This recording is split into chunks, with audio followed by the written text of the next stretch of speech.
Lento yokuprotesta kuzofika ubabunqamalala ezothula ubuholi obusha obusuka kwamanye amaqembu. I-embarrassment liyana nganzakwethu. Abantu labana asebekhombisa ukuthi bona babeze kwi-MK ngoba bebheka izikhundla. Abantu laba abacuthela ukuzibeka phambili okudlula abantu. So-ke uma uyi-leader awuziboni wena as a leader, ubonwa abantu. So asikwazi ukuthi-ke i-MK iseney'nyanga eziwu-11 sesoyithola sinabantu asebezofesa, befesela iy'khundla because benenkinga yokuthi kunabantu abalandwa kwamanye amaqembu bafike bese beba ngaphambili kwabo banikezwe ama-positions. Mhlampe kuyofuneka ukuthi siqonde ukuthi ukulida inhlangano entsha njenganale idinga abantu abanesipiliyoni. Uma ungenaso isipiliyoni sokulida, awuke uyibambe laphana phansi kwi-grassroots level, because akusho ukuthi uma uyi-leader uyi-leader ngoba naku usephalamende, uyi-leader ngoba naku kwi-legislature. Uma ngabe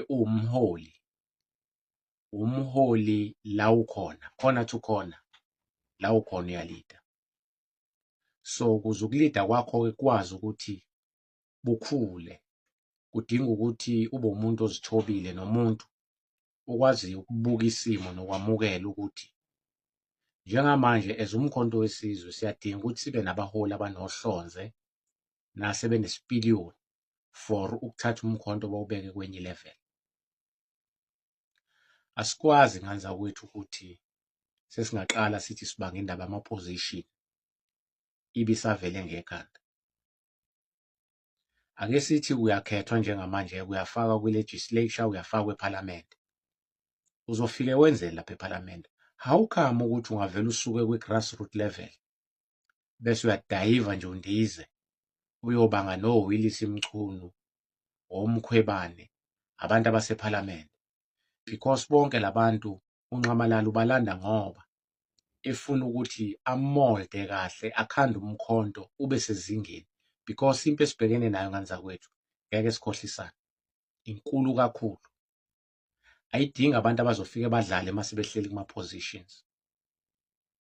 Njengamanje sinohlobo lwabantu olwagijima lazibeka ngoba lijaha izikhundla, kodwa uthe umphakathi uma usulubiza lolo hlobo lwabantu selihleli ey'hlalweni, baqala babalekelana nabantu because besebezibeka bona phambili, abantu bababeka emuva. Lolo hlobo lwabantu luwuhlobo lwabantu oligcina lingasalawuleki because awukwazi ukuprotesta uprotestele inhlangano yakho, especially njenge-MK.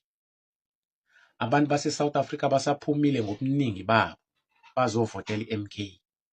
So masoqala phansi-ke thina sizodala ama-problems ngaphakathi within the organization, siwubekaphi umphakathi?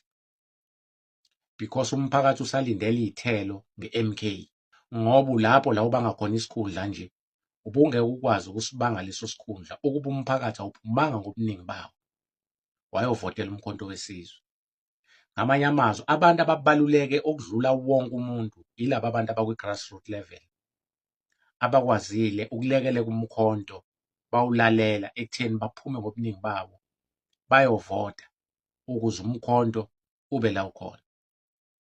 So kumele ukhumbuleke ukuthi-ke njengoba ubhizi nawe uphethe ama-placards la ukhona umashela umkhonto wesizwe, akhona ama-leaders acashile la emphakathini angakwazi nawo ukulida, kodwa ngesimo sokuthi njengamanje ngoba iqembu liselisha ayadinga ukulidwa, so ayeseyibeka phansi.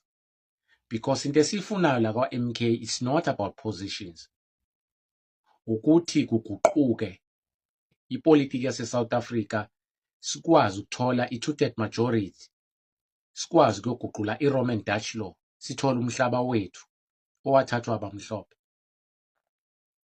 ukukhululeka kwe-MK nganza kwethu asazovela ama-position amaningi once umkhonto waqala wangena emandleni. So awukwazi ukuthi uyikhethe wena ujaha ukuthi uyozibeka phambili ekubeni kusalungiswa isakhiwa indlu noma ibhilidi.